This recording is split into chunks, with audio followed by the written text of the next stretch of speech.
मेरी 5 मालकिन थी। कोई मुझसे मसाज करवाती थी तो कोई कपड़े धुलवाती।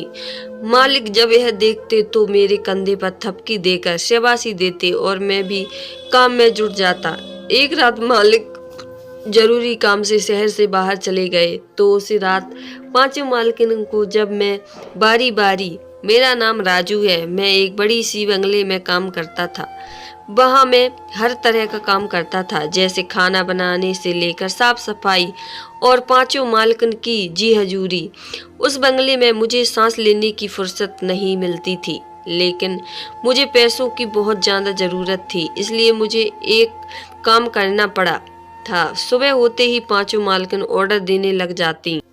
राजू कहाँ हो तुम, जल्दी से मेरे लिए पास्ता बनाकर लाओ, भूख लग रही है। मालकिन नंबर 2 ने आवाज दी। मैं इस वक्त मालकिन के नंबर 1 के लिए ग्रीन टी बना रहा था और मेरा मालिक एक अय्याश किस्म का इंसान था। उसने अपने घर में 5 लड़कियां अपनी अय्याशी के लिए रखी थी, जिनकी सेवा करने के लिए मुझे इस बंगले में रखा गया था। बहुत अमीर इंसान थे, लेकिन अलग अलग कम उम्र की लड़कियां रहती थी, बेहद खूबसूरत थी। इस वक्त घर के अंदर बस मैं ही एक नौकर था और मैं बंगले के बारे में सुन रखा था कि यहाँ की सारी लड़कियां बेहद चालाक हैं। ये नौकर को भी टिकने नहीं देती। जो भी नौकर आता था वह उसे इस कदर परेशान करती कि वह 2-4 दिन में ही भाग जाता था। लेकिन मैं मजबूर था। घर में 4 जवान बहनें थीं और मैं सोच लिया था कि कुछ भी हो जाए, लेकिन मुझे नौकरी हर सूरत में करनी है, क्योंकि बड़ी बहन का रिश्ता तय हो चुका था और लड़की वाले को दहेज चाहिए था। इसलिए जब मुझे इस बंगले से नौकरी का ऑफर आया और तनख्वाह भी अच्छी खासी थी तो मैंने फौरन से हामी भर ली थी। मैंने सारी बातें करके घर से बाहर निकलूं तो मुझे एक आदमी नजर आया जो उसी बंगले के अंदर दाखिल हो रहा था। मुझे देखकर कहने लगा कि तुम इस बंगले में काम करने आए हो? तो मैंने कहा हाँ। मेरी बात सुनकर पहले तो उस आदमी ने मुझे ध्यान से देखा, फिर अपने कानों को हाथ लगाते हुए कहने लगा, ऊपर वाले की पनाह, इस घर में मालकिनों ने मुझे बस 10 दिन ही बंगले में काम किया और अब अपनी तनख्वाह लेने आ रहा हूँ। यह लड़कियां नहीं, आफत की पुड़िया हैं। यह सुनकर मैं पहले तो डर सा गया, लेकिन फिर माँ की बात दिमाग में आई तो इस शख्स की बात पर मैंने कान नहीं जमाए। अगले दिन मैं पहली बार काम पर आया तो उन 5 कम उम्र की हसीनाओं को देखकर तो मैं अपनी पलकें झपकना भूल गया था।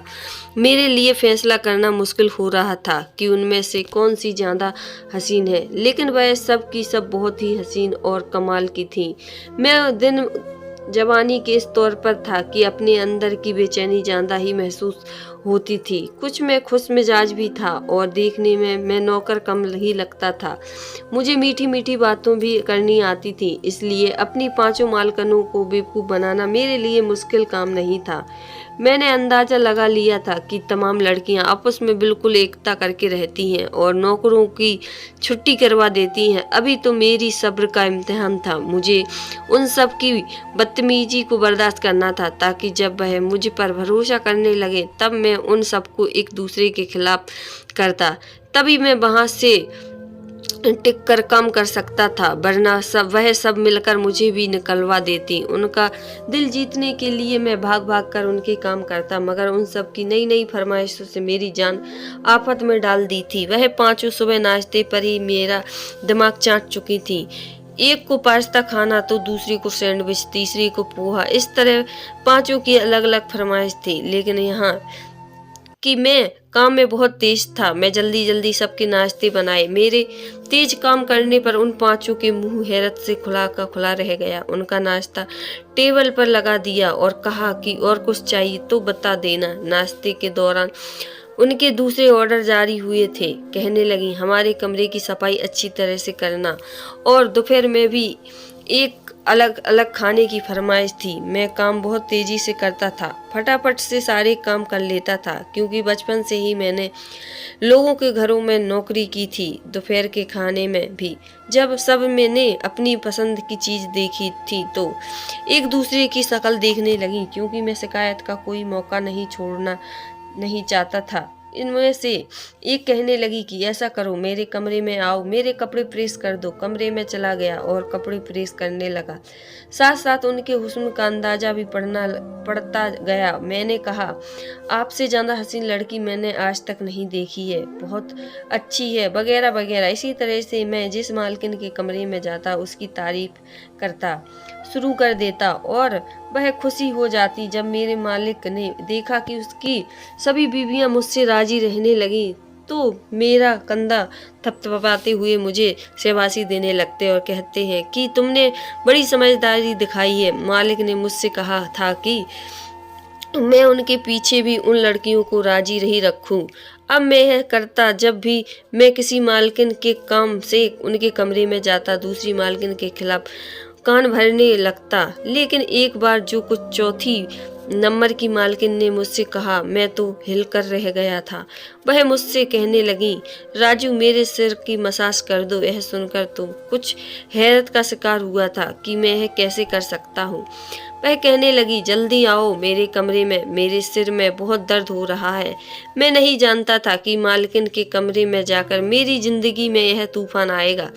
शीशी उठाई और उसी लड़की के कमरे में चला गया। उसने जब अपने रेशमी मुलायम लंबे बालों को घने लड़की बहुत बालों का जूड़ा खुला तो मेरे होश उड़ गए। खूबसूरत लग रही थी लेकिन वह बिल्कुल खामोश थी। मैंने पहले तो खुद को झटका, फिर खुद की मैं एक नौकर हूँ, मुझे अपनी हद में रहना चाहिए। मालकिन की मालिश करनी शुरू कर दी और साथ ही बातें करनी शुरू कर दिए कि हर लड़की सुनना चाहती है, जो मैं सभी लड़कियों को राजी रखने के लिए करता था। मैंने कहा, मालकिन सच कहूँ तो 5 मालकिनों में आपकी बात ही कुछ अलग है। आपकी आंखें तो और भी ज्यादा सुंदर हैं, लेकिन हकीकत तो है थी कि वह 5 की 5 मालकिन इतनी खूबसूरती थी कि एक मिसाल रहती थी। लेकिन मुझे उनमें फूट डलवानी थी। मेरी तारीफ सुनकर उनका लहजा तो बहुत नरम था। मैं समझ गया था कि वह मेरी तारीफ से पिघल गई हैं। मैंने कहा, ऊपर वाला झूठ ना बुलाए, लेकिन आपको देखकर तो मैं अपनी आंखें झपकना ही भूल गया था। मालिक के साथ साथ मैं उनके दिल में भी अपनी जगह बनाने की कोशिश कर रहा था। तभी वो कहने लगी, मेरा सारा हुस्न बेकार है। तुम्हें क्या मालूम है कि मेरा हुस्न मेरे लिए किस कदर तकलीफ का सबक बन चुका है। उसका लहजा बेहद उदास और फीका हुआ था। मैंने कुछ हद तक डरते उनसे एक सवाल किया था। मैंने कहा कि मुझे एक बात, जब आपको है सब बुरा लगता है तो आप यहाँ पर आई कैसे? यह कैसा सवाल था जिसे करने से मुझे मेरे मालकिन ने सख्ती से मना किया था।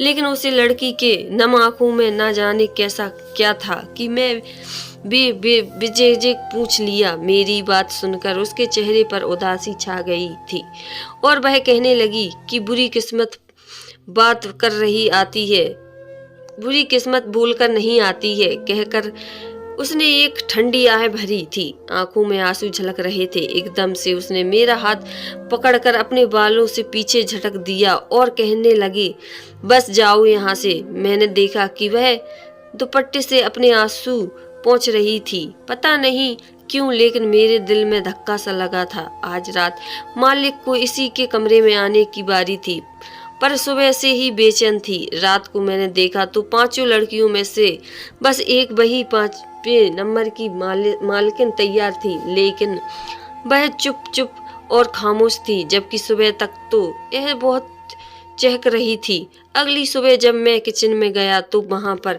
5वीं नंबर की मालकिन रो रही थी। मुझे यहाँ आए हुए अभी कुछ ही दिन हुए थे और यह सब देखकर मेरा दिल धड़कन ही भूल गया था। मेरी रंगत उसके चेहरे को देखकर फीकी सी पड़ गई थी। वह मुझे अपने रूबरू देखकर फौरन वहां से बाहर निकल गई। मैं तो यूं ही था जैसे पत्थर का हो चुका था। उसका चेहरा उसके साथ किए गए सारे जुल्म की कहानी चीख चीख कर बता रहा था। उसका जैसे जल्दी सिरगिट उसके चेहरे से बुझाया गया हो।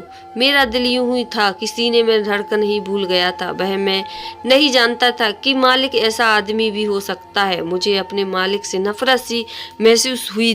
मैं पहले इरादा किए हुए था कि इन सब मालकिन के दिल में एक दूसरे के खिलाफ नफरत की जज्बात पैदा करूंगा और जब वह एक दूसरे से लड़ेंगे तो मैं तमाशा देखूंगा।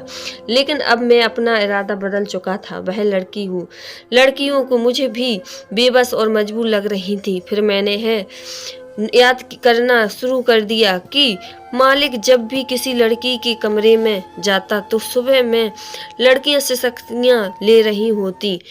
मैं कमरे काम कर रहा था कि तभी मुझे बाहर लड़ने और झगड़ने की आवाज आई। मालिक न जाने किस बात पर उस लड़की पर भड़क रहा था जिसके चेहरे पर जख्म का निशान देखा था।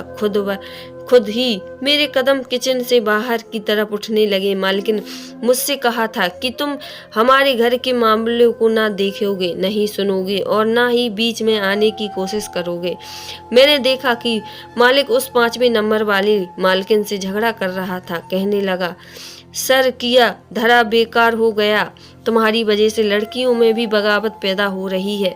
वह मेरे सामने जुबान चलाने लगी हैं। जब तक तुम नहीं थी उन 4 लड़कियों की इतनी भी हिम्मत नहीं थी कि मेरे उफ भी कर जाएं। लेकिन वह मालिक से डरने की वजह उसकी आंखों में आंखें डाले खड़ी थी। जो कुछ उसकी आंखों में था वह जैसे मालिक के साथ ना जाने क्या कर गुजरेगी। आंखों के गुस्से को देखकर तो मैं भी डर सा गया था।